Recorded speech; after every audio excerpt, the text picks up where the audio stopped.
네, 할렐루야 샬롬. 우리 귀한 하루 주셔서 감사합니다. 인사하십니다. 할렐루야 샬롬 샬롬 샬롬 샬롬 샬롬. 하나님 사랑합니다. 여러분 주 안에서 사랑합니다. 오늘 욥기 8장 10절에서 22절 말씀입니다. 예, 세상에 있는 날이 그림자와 같다. 예, 8장 9절에 그죠? 인생은 잠깐 보이다 없어지는 풀의 꽃과 같다. 솔로몬의 그 고백과 같은 그 전도서 말씀과 같은 그런 말씀이 증거되고 있습니다. 시편 90편 10절 우리의 연수가 70이요 강건하면 80이라도 그 연수의 자랑은 수고와 슬픔뿐이다. 신속히 날아가 버린다. 그렇죠. 인생이 어떻게 보면 우리 개개인의 어떤 환란이 닥쳤을 땐 정말 시간이 안 가고 긴데 정말 눈 깜짝할 사이에 지나갑니다. 욥기 14장 2절이죠. 그는 꽃과같이 자라나서 시들며 그림자같이 지나가며 머물지 아니하거늘. 시편 102편 11절 내 날이 기울어지는 그림자 같고 내가 풀에 시들어진 같으니이다. 시편 144편 4절 사람은 헛것 같고 그의 날은 지나가는 그림자 같으니이다. 또한 103편 15절 인생은 그날이 풀과 같으며 그 영어가 들의 꽃과 같도다. 야고보서 4장 14절 너의 생명이 무엇이냐 너희는 잠깐 보이다가 없어지는 안개니라. 예, 맞습니다. 하나님을 잊어버리는 자의 길 8장 13절 하나님을 잊어버린 자의 길은 멸망이다. 이스라엘 백성들은 하나님을 잊어버림으로 다른 신을 섬기고 하나님의 말씀에 불순종하다가 결국 광야에서 멸망을 받습니다. 신명기 8장 11절은 내가 오늘 네게 명하는 야훼의 명령과 법도와 규례를 지키지 아니하고 네 하나님 야훼를 잊어버리지 않도록 삼갈지어다. 그 집을 의지할지라도 집이 서지 못하고 굳게 붙잡아 주어도 집이 보존되지 못하리라.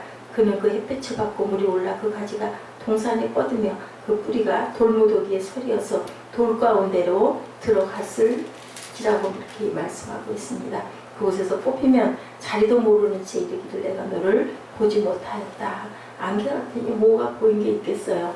아침에 새벽에 나올 때 깜깜하게 안개가 자욱하게 끼어 있는데 그만 그 안개를 거치면 정말 언제 그 안개가 끼었을까 싶을 만큼 그 안개는 자취도 없이 없어져 버린다는 말씀이죠.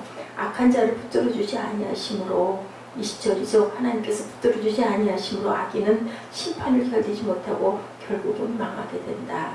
악인의 결말입니다. 그죠? 말라기 4장 3절 너희가 악인을 밟을 것이니 그들이 내가 정한 날에 너희 발바닥 밑에 죄와 같으리라. 죄가 흔적이 없죠. 또한 마태복음 7장 24절에서 27절 나의 이 말을 듣고 행하지 아니하는 자는 그 집을 모래 위에 지은 어리석은 사람 같으니 비가 내리고 창수가 나고 바람이 불어 그 집에 부딪힘에 무너져 그 무너짐이 심하다 이렇게 말씀하고 있습니다. 계속 빌닷이 욥을 계속 그냥 몰아붙이고 있는 그런 내용의 말씀이 이어지고 있습니다. 우리들은 어떻게 해야 될까? 빌닷이 계속하여 욥을 몰아붙이고 있는 본문에 이유 없는 결과가 없다고 말하고 있습니다. 하나님을 잃어버린 자의 길을 말하면서 마치 욥이 하나님을 잃어버렸기 때문에 다 진리에 옳은 얘기를 하지만 사실은 욥에게 그렇게 적절한 그러한 말은 아닌데 우리는 어떻게 생각해요? 온전하게 봤을 때 네가 어려운 고난을 당하면 그럴 만한 이유가 있어서 그럴 거 아니냐라는 그런 얘기죠. 적절한 말은 사람을 치유하는데 적절하지 못한 말은 사람을 상처나게 한다는 것을 우리가 꼭 그리고 또한 그게 꼭 그 사람에게 적용되는 얘기가 아니라는 것도 우리가 꼭 알아야 됩니다. 진리의 말조차도 그 말 자체는 진리의 말이라 하더라도 적당한 위치가 아닐 때 그 말은 사람을 엄청난 상처를 준다는 것을 우리가 알아야 되고 진리의 말이라 하더라도 성경에 있는 진리의 말씀이라도 논리를 때려 맞추기 위해서 사용해서는 안 된다. 빌닷의 경우 그렇죠. 우리가 무조건으로 전하는 말보다는 상대방의 어떤 사람이고 어떤 처지인지 그 사람을 알아야 된다는 것이 굉장히 중요합니다. 혹 진리의 말이라 하더라도 무조건 전하는 것보다는 배려할 줄 알아야 된다. 빌닷은 자신이 생각하고 있는 진리를 욥을 배려하지 못하고 말하고 있을 때 그 사람이 얼마나 아플지 그 사람이 얼마나 상처를 받을지 여기저기 저 귤을 찾았는데요. 하나도 귤 찾은 게 반갑거나 고맙지가 않았어요. 지금 오늘도 아침에 오면서 그 생각인데 결국 뭡니까? 상처를 받았다라는 얘기인 거죠. 저 귤이 얼마나 귀해요. 저는 제주도 여행 갈 때 회비를 10만 원밖에 내지 못하고 아주 좋은 호텔에서 잘 먹고 좋은 일정에 잘 보고 비가 왔기 때문에 고생을 했고 제가 몸이 건강하지가 못해서 즐기고 누리지를 못하고 어떻게 보면 굉장히 그 고난을 겪은 것 같은 그런 여행을 했는데 상대방은 그거를 알겠나요? 모르겠죠. 사람을 모르면 모릅니다. 그냥 뭐랄까 기본적인 틀에 맞춰가지고 고맙다는 얘기도 안 하느냐고 얘기를 하는데 저는 온몸을 땀으로 목욕을 하고 정말 경험이 없고 그거 정말 찾으러 가보고 오라고 했을 때 그 윗사람이 얘기를 하니까 그래 보겠습니다 하고 다녀오긴 했지만 정말 죽을 것 같이 힘들었거든요. 그러다 보니까 와가지고 그걸 건면해준 사람한테 일일이 인사할 만한 여유가 없었어요. 그냥 내가 이렇게 해서 이렇게 했는데요 막 그런 얘기를 하고 났는데 고맙다는 얘기도 안 하느냐고 그 회계 보시는 목사님이 다 그러는데 너무 당황했어요. 그래서 아유 감사합니다 그랬더니 엎드려 절 받네요. 여러분들 같으면 어떠실 것 같으세요? 뭔가요? 사람마다 다 똑같지 않다라는 거죠. 그 사람의 상황과 형편과 처지가 어떠한지 팬티까지 다 젖을 정도로 온몸에서 불덩어리 같은 불이 끓고 일어나고 있는데 몸 상태가 나쁘기 때문에 모르는 거죠. 하나님이 보시기에 예수님이 보실 때 뭐라고 하실까 참 마음이 너무너무 아팠어요. 그래서 내가 오지 말아야 될 곳을 와가지고 왜 이랬는가 굉장한 용기를 내고 가고 참 좋은 거 많이 보고 글쎄요 좋은 음식도 먹고 좋은 데서 잠도 잤지만 결과적으로 봤을 때는 내가 있을 자리가 아니었었나 하는 생각을 하고 왔다. 그분이 저한테만 유독 그러겠어요. 다른 분들한테 참 좋은 사람이라고 알려져 있는데 왜 그랬을까요? 예수님의 마음을 품어봤는지 저는 그 생각을 했고 그래도 밤늦은 시간에 정리하고 나니까 1시가 훨씬 넘었더라고요. 씻고 정리하고 빨고 널고 그러고 나니까 그 시간에 새벽 묵상을 하면서도 마음에 거리낌이 있어서 문자를 넣었습니다. 감사하다고 경황이 없어서 인사를 못했는데 얼마나 그렇게 살펴주셔서 너무너무 고맙고 평소에 참 감사하게 생각한다고 세상을 잘 살아야 돼요. 인생을 저는 잘 살지 못한 사람입니다. 나이가 저보다 훨씬 더 어린 사람인데도 불구하고 회계 직무를 맡았다 해서일까요? 아니면 평소에 늘 이것저것 참 잘해요. 버스 안에서도 일일이 껌도 돌리고 그럴 때마다 감사합니다 하고 받아야 되는데 그냥 제가 웃으면서 받은 게 아마 감사를 모르는 사람이라고 생각을 했을 수도 있는데 사람을 잘 파악하고 그 사람 마음 안을 알 줄 알아야 돼요. 입술로 고맙습니다 인사를 안 했어도 마음으로 진짜 고맙게 생각하는 사람의 마음 판을 헤아릴 줄 알아야 되는데 우리는 입으로 고맙다고 닦을 줄 아는 때로는 또 그런 인사가 굉장히 필요하죠. 제가 반성한 건 그겁니다. 그럴지라도 인사를 소리내서 항상 감사하다고 인사할 줄 알아야 되겠다. 내가 그냥 마음으로만 품고 내만 갖겠거니 하고 바라보는 그 눈빛을 그 사람은 보지 못했나 보다라는 생각을 했습니다.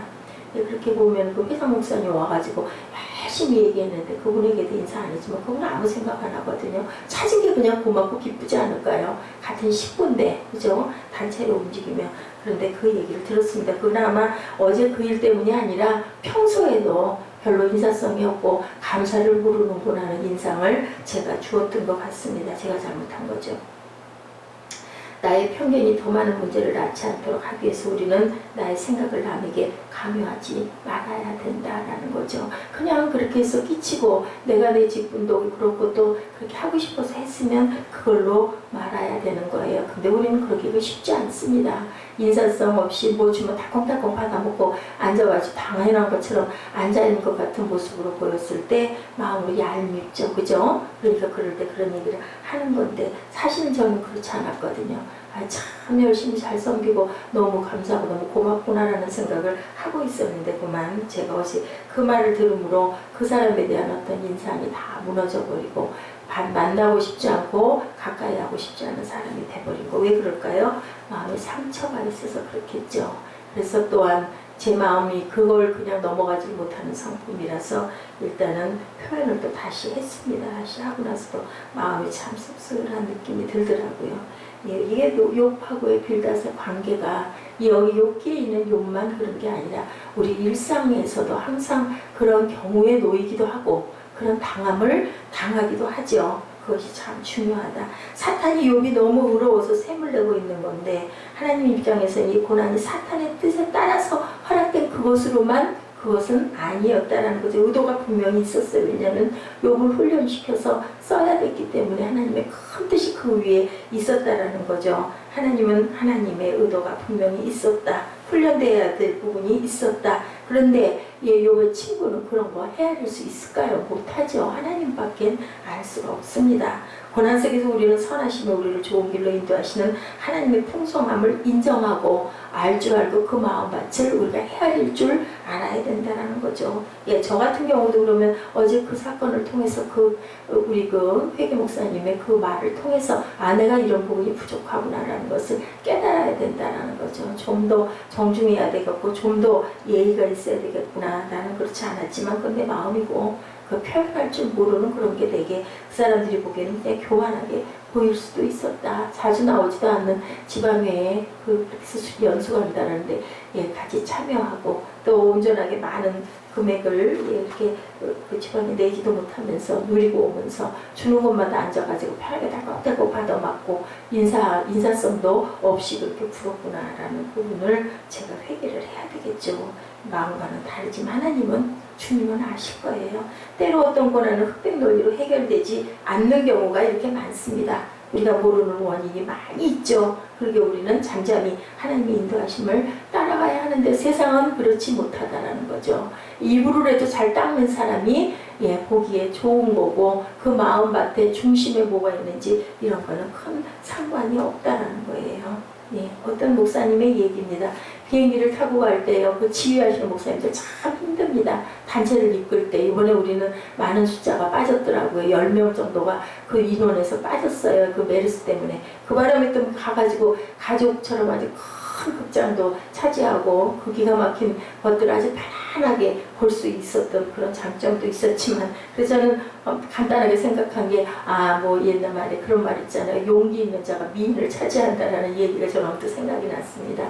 용감하게 그런 거 상관없어. 그거 너무 과잉해서인 것도 있을 거야. 그런데 철저하게 손소독 입구서부터 비행장 앞 입구서부터 시작해서 손소독제들이 다 놓여 있고 열을 저만큼서 사람 지나갈 때 다 열을 체크합니다. 열이 있는 사람. 근데 공기로 오염되는 건 아니래요. 메르스가. 그리고 지역에서 지역으로 이동할 때 묻어가거나 이런 부분이 아직까지는 밝혀지지 않았기 때문에 안 그랬으면 제주도가 폐쇄가 됐겠죠. 근데 이제 외국에서 오는 사람들은 완전히 발길을 끊어버렸어요. 제주도에 엄청난 차질이 있었을 겁니다. 왜냐하면 제주도는 관광 지역이 돼서 그렇게 엄청 많이 발달됐더라고요. 한 15년 사이에 정말 아주 관광 문화지가 됐더라고요. 그런데 그만 2시간이나 먼저 갔는데도 실수를 해서 직원이 티켓팅하는 데서 직원이 실수를 해가지고 2시간이나 여유 갖고 갔는데 결국은 아주 그 부분 때문에 어려움을 많이 겪어서 결국 목사님 한 분이 그 비행기를 다른 분들 다 타시게 하고 뒤처리까지 마지막까지 하고는 비행기가 기다려준대요. 사람이 안 타면 그냥 떠나지는 않는다고 그러더라고요. 그래서 가까스로 비행기로 올라타는데 그만 이분이 그 진행을 맡는 분이다 보니까 점퍼에다가 비용을 다 집어넣는 더워서 점퍼를 벗어제껴놓고 한 바람에 그 점퍼를 잃어버리고 그냥 비행기로 올라탄 거예요. 그랬는데도 그 목사님 말씀은 그래도 자기는 겁을 내지 않았다라고 얘기를 하더라고요. 결국은 무슨 일이든지 이렇게 있다라는 거죠. 그렇지만 일은 해결이 돼요. 시간이 가면 나중에 그 40분 정도를 제주도에 도착해가지고 기다렸다가 그 점퍼를 찾았고 아주 그 문화적인 부분의 그 높이를 제가 알았던 것도 저 교육상자가 1시간 반을 그 밑에 짐 다 이렇게 함께 모아놨던 우리들 전부 짐 모아놨던 자리에 있었는데 제 것만 비닐을 하나를 더 넣어서 검정 큰 비닐을 넣는 바람에 같은 노란 비닐이 아니니까 그냥들 무심히 보고 제가 그걸 잘 챙기지를 못한 거죠. 큰 가방에 작은 가방에 그것만 들고는 이러고 깜빡 잊어버린 거예요. 그 자리에 갔더니 그 자리에 그대로 있고 청소하시는 아저씨들이 두 분이 나이 드신 분들이 앉으셔가지고 아니 상자가 1시간 반 전부터 이 자리에 있었어요. 모자는 또 어딜 갔나 이렇게 모자는 또 옆에 빠져나와가지고 올라앉아있더라고요. 아무도 안 가져가는 거예요. 남의 물건은 손을 대질 않습니다. 그래서 가서 찾으면서 참 많이 달라졌구나. 남들이 착각해서 가져가는 수는 있죠. 내 짐인가 하고 가져가는 수는 있는데 그 자리 그대로 그냥 있더라고요. 이게 참 문화 그 수준도 높아지고 생활 수준도 높아지고 그런 것들 덜컥덜컥 집어가지 않는다라는 거. 참 좋아진 부분이기도 하죠. 예, 잠잠히 그거 알아 아저씨들한테 감사합니다. 어머 여기 있었네요. 그러고 너무 고마워하면서 땀으로 온몸으로 비오도 땀은 쏟아지고 있고 혼자는 엄두도 못 내요. 어딘지도 모르겠고 한데 옆에 계신 목사님 한 분이 우리 교회에 여러 분 오셨었다고 그러더라고요. 이 교회를 인수하려고. 그랬던 분이 우리 교회 의자 그거 내는 의자를 개당 10만 원씩 사셨다고 그러더라고요. 그 목사님이 하성리로 들어간 그 목사님은 우연히 옆에 같이 있게 돼서 일부가 다 가는 바람에 수조가 줄어들다 보니까 여자 목사님들이 몇 분 안 계셔서 얘기를 하다 보니까 또 서해 아파트를 팔고 이사를 하신 그 목사님 정말 얼굴이 새카맣게 다 타가지고 그냥 그 사역을 하고는 은퇴하시면서 개척학교 들어가서 졸업하면 2억이래요. 아유 저는 그 얘기 들으면서 야 참 대단하구나 하는 생각을 했습니다. 나이가 저보다 5살 아래라고 나중에 몇 년생이냐고 조심스럽게 물어보시더라고요. 자제분은 다 크고 큰아들이 신학을 하고 있다고 이어가는 거죠. 이렇게 빌답과 같은 친구가 우리의 마음을 혼란스럽게 할 수 있다. 제가 지금 말씀을 예로 드렸죠. 그 목사님을 제가 원망하는 것도 아니고 부족하다고 탓하는 것도 아니고 그 문제를 통해서 내가 돌아봐야 되고 내가 부족한 점이 뭐 있나를 생각할 줄 알아야 된다는 생각을 했습니다. 마음은 안 좋았고 아팠죠. 뭐 세상에 식구끼리 뭐 그걸 가지고 꼭 그렇게 일일이 입으로 내서 인사를 해야 되나 공은 모를까. 근데 그 목사님은 저를 잘 모르는 거죠. 그 사람 자기 수준 기준으로 봐요. 결혼을 한 사람과 안 한 사람은 그런 점에 차이점이 있는 것 같습니다. 나이가 많이 들었는데도 아직 결혼을 안 하셨어요. 그분은. 결국 내일은 하나님과 나의 관계다. 다른 사람은 모르죠. 그럴 때 내가 마음에 상처받았을 때 우리는 하나님은 아시리 하고 마음을 털어야 합니다. 그것으로 계속 상심하고 그 사람을 미워하고 하면은 거기서 우리가 헤어나지를 못해요. 몰라서 그런 거니까. 그리고 내가 조심해야 될 부분 항상 인사할 줄 알아야 되겠구나. 양이 길을 잃어버린 것은 양의 실수입니다. 우리가 고생하고 어려움을 겪는 것은 하나님의 실수 때문이 아니라 내 실수다. 내가 세상을 사람들에게 뭐랄까 그 호감을 받을 만큼 처신을 잘하고 잘 살고 사람의 유대관계가 좋지 못했다라는 거 잘 나가지 않고 그러다 보니까 모르는 거죠. 근데 그 목사님은요 제가 개인적으로 우리 교회 우리 문제를 얘기를 했었던 적이 있었어요. 굉장히 후회가 되죠. 지금 생각하면은. 그래서 우리가 잘못해서 교만해서 버릇이 없어서 이리 부딪고 저리 부딪고 온몸에 성처투성이가 됩니다. 하나님이 실수해서 우리가 잘못되는 게 아니고 내가 부족하고 내가 실수해서 그렇게 되는 것들을 내 부족이다라고 생각하고 조금씩 고쳐가야 되겠죠. 죄인 가운데는 스스로 회개하고 돌아올 가능성이 있는 죄인이 있는 거죠. 그런 사람이 돼야 되겠죠. 탕자가 되었어도 하나님을 등지로 하고 세상으로 와서 인간적으로 살다가라도 다시 돌아오면 아버지께서는 오래 참고 기다려 주신다라는 거. 그래서 가라지와 알곡을 그냥 바로바로 뽑아서 불태워버리지 말고 놔둬라. 알곡이 다칠까봐. 또 가라지였다 하더라도 돌이켜질 수도 있는 방법도 있기 때문에 하나님의 죄인은 스스로는 절대로 죄 가운데서 빠져나올 수 없는 그런 죄인이 있다는 거죠. 죄인들을 위해서 목자는 기다리는 것이 아니라 어떻게 해요? 찾아간다는 거예요. 그리고 꺼내서 쓰다듬어주고 또 다시 다독이고 또 다시 소망을 품고 또 다시 회복되기를 기다리는 그러한 저와 여러분 되셔야 되겠죠. 또한 그런 사람 아니면 내가 그런 자가 될 수도 있고 항상 우리가 내가 되기도 하고 상대방이 되어보기도 해야 된다.